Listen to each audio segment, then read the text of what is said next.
Hello. Today's Saturday for me, Sunday for a lot of you. I worked today. I work on Saturdays. And then like I got home and there was like an event on VR chat because it was a meetup between some of the people from the EU version of the server, because originally like it was one server and then they split it between the sort of regions so that people could have events more toward their time zones. And I had joined the EU server, but it was set up differently, and I didn't know any of the people, and I think they didn't have events as often. So I just like, I think I even left it.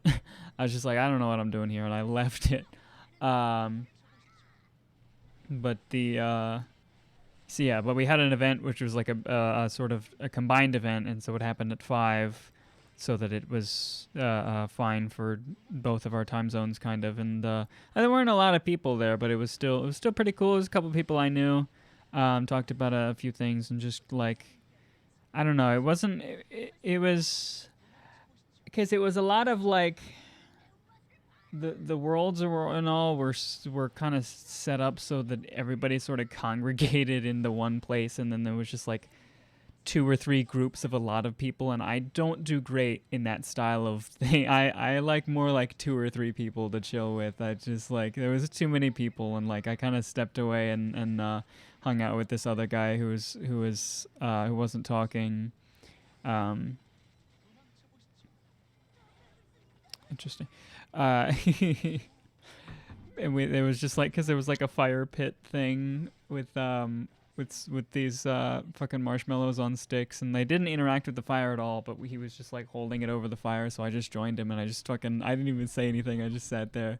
Eventually I played Pig with him, which is like a dice game, a version, my version of Pig. There's a lot of different versions of Pig. I don't know if my way of playing it is any has any specific name, but I played, and some other guy noticed we were doing something, so he came over and played along a little bit. Pig is fun. I think Pig is more fun when you have something to bet on.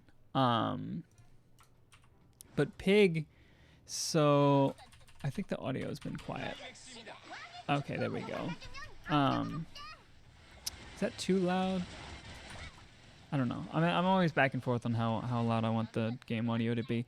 But so Pig is what they call a Jeopardy game, because every action you take, you jeopardize the whole pot, because it's played with one die.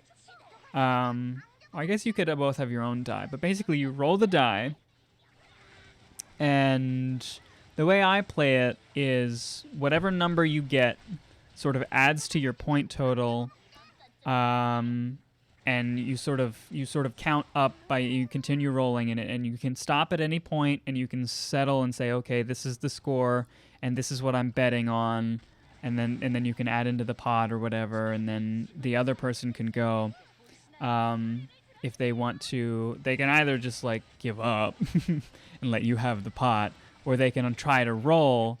But they would have to add into the bet. They would have to match your bet.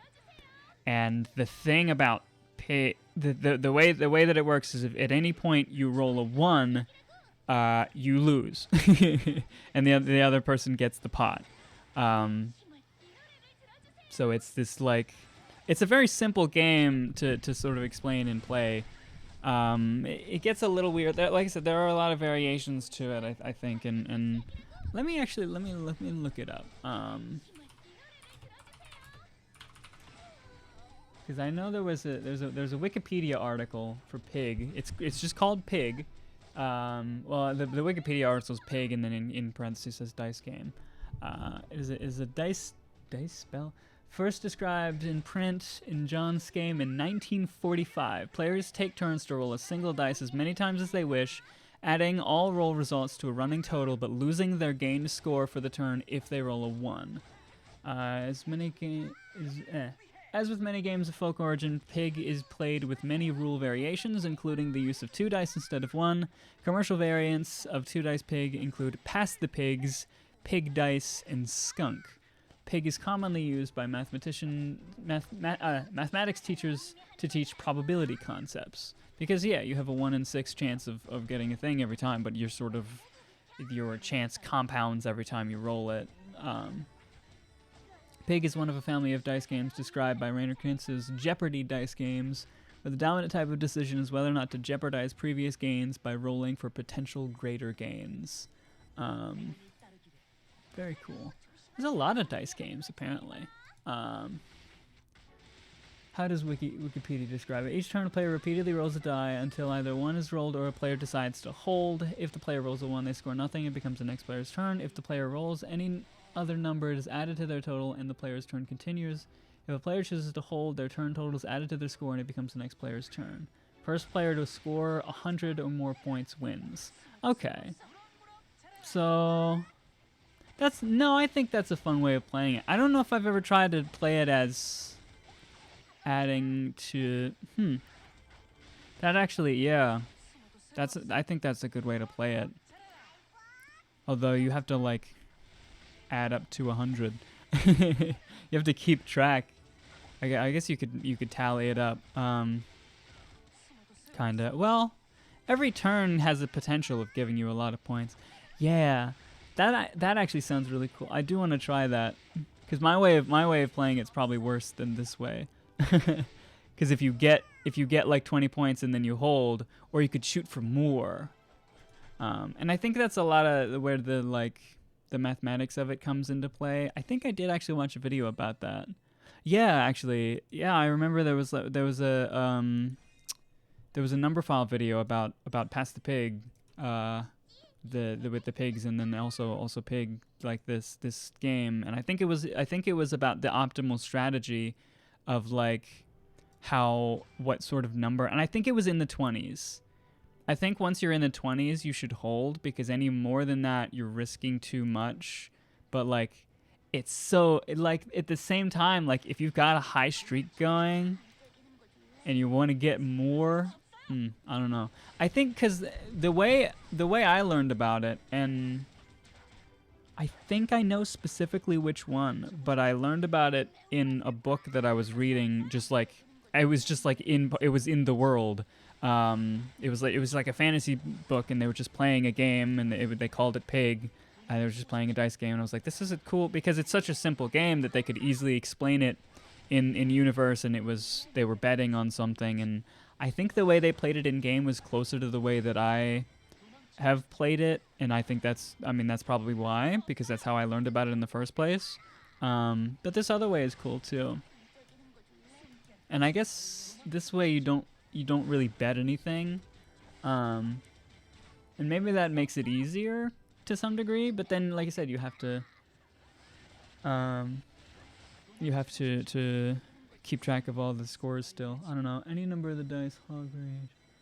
The player rolls only once per turn with an arbitrary number of dice. Yeah, there's variations. Common rule variations. You play with 2 dice. 2 standard. If neither shows a 1, their sum is added. If a single 1 is rolled, the player scores nothing and turn ends. If 2 1s are rolled, the player's entire score is lost and the turn ends. Whoa! If a double is rolled, the point total is added to the turn total, as with any roll, but the player is obligated to roll again. Possible subvariation of the 2 dice game. Big Pig. The variation of the 2 dice pig, except if 2 1s are rolled, the player adds 25 to the turn total. If other doubles are rolled, the player adds twice the value of the dice to the turn total. Skunk or Thinkus variation of 2 dice pig that is played with large groups rather than rolling in turn. All players begin the round standing. At any point in the round, a player may hold by sitting down. The round continues until a 1 is rolled or all players have sat down. Skunk is played in 5 rounds, and scoring is recorded in a 5-column table with columns labeled with the letters of the word skunk. The first round score is entered in the S column. After 5 rounds, the highest scoring player is the winner. Interesting. Round continues until a 1 is rolled, or all players. So everybody rolls, and then they add up their scores, and then if anybody rolls a 1, the round is over, and that person doesn't score, I guess. And then Okay, so that gets added in. Huh. Skunk. Interesting. I kind of look into dice games because I have regular old 6-sided dice. I don't have a lot of like other dice. Big. Here's Trick Tech. Yahtzee. I've played Yahtzee. I know what Yahtzee is. Can you play Yahtzee without? You can just play Yahtzee with dice, right? Yeah. Because the board thing, you have 5 die, and then you if you get it as a full board game, it's basically just dice and a notepad that's specifically marked out, and you get the rules and stuff. But you can just play it with dice and just write things down on your own if you know what you're doing. Very interesting. Jeopardy dice games, yeah. Dice Ball. What is Dice Ball? It's a board game. I don't know. I mean, I'm more interested in looking into games that aren't board games, but that I can just play with some dice. Yahtzee is one of those. Pig is one of those. Dungeons and Dragons is on the list of dice games on Wikipedia. Farkle. What is? Hold on. What is 1,000, 5,000? Wait, 10,000? Wait, dice 10,000. Family dice game played with 6 dice, similar to Farkle.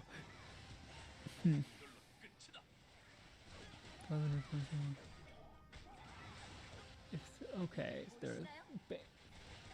these are base messages. Single 5s are worth 50 points. Single 1s are worth 100 points. 3 of a kind are worth 100 points. So 4, 5, or 6 of a kind are rolled. Each additional dice doubles the amount of dice previously rolled. So it's just about scoring a lot of points or something. Score of a 10,000 one. Player 1 rolls all 6 dice to score. It doesn't. Wait, hold on. I don't. Let me look at Farkle. Folk's origins are unknown. 6 or 5. Paper and pencil. Pocket Farkle. Played with 2 or more players. With each player... I should move my mic. Played with 2 or more players, with each player in succession having a turn at throwing the dice. Each player's turn results in a score, and the scores for each player accumulate to some winning total, usually 10,000. At the beginning of each turn, a player throws all dice at once. After each throw, 1 or more scoring dice must be set aside. The player may then either end their turn and bank the score accumulated so far, or continue throwing the remaining dice. If the player has scored all 6 dice, they have hot dice and may continue their turn with a new throw of all 6 dice, adding to the score they've already accumulated. There's no limit to the number of hot dice a player may have. If the player a player may roll in 1 turn. Okay. If none of the dice in any given throw, or if none of the dice score in any given throw, the player has farkled and all points for that turn are lost. Okay, so it's kind of like a Jeopardy thing. It's just like a more complicated pig to some degree. At the end of the player's turn, the dice are handed to the next player in succession, usually in clockwise rotation. Once the player has achieved a winning point total, yeah, okay. So you roll, and if you have a 1, it's 100. If you have a 5, it's 50. If you have 3 of anything, then it's... Wait. Oh, throw 3 1s is 1,000, and then 3 2s is 200, and then 3s, 4s, 5s, and 6s is 200, 300, 400. Okay. If player throws 1, 2, 3, 3, 3, 5, they could score the 3s is 300. Throw the remaining dice. Score the single 1 is 100, and then throw the remaining 5 dice. But they can't do all of them? The 3 single 1, 400. Oh no, you can. Okay. Huh. Ah, okay. So it's like, so if you score the 3 3s and then you have 3 dice, you can bank that as 300, and or you can say that's your 300 for that thing, and then you can roll the remaining and try to get another set of like 3 1s or something. But like if you were to say, so in this example, they rolled 1, 2, 3, 3, 3, and 5. So they're saying optionally, you could score on the 1 and get 100. You could score on the 5 and get 50, and then you could take the 3 threes and get 300, and then you've got 1 dice left, and you can end your turn with 450, or you can keep rolling that 1 dice. But that 1 dice has to either land on a 1 or a 5 for you to keep going. If it doesn't and you don't score, then you've farkled and you lose those points. So it's like you bank the points that you earned, or you can keep risking it with your remaining dice. This is cool. I like this. I want to get somebody to play this with me. My sister, probably. I want to get my sister to play this with me, if I can remember how it works. Farkle. I'll have to look it up again, probably, just to go over the, like, score charts and shit. And there's, like, variations as well. So maybe we'll kind of come up with our own way of doing it. But that's a clever spin on things, because we did play Pig once. I think she enjoyed it, but I think my way of playing it was kind of weird. I think maybe we should try the other way of playing it, and then also Farkle. Farkle, it's got a funny name. It is now the title of this episode. And I've also gone just way too long talking about fucking Farkle. Let me not way too. I've gone like a minute over. Whatever. Wait, when is the... Did it already happen? I'm not sure. Take care of yourself.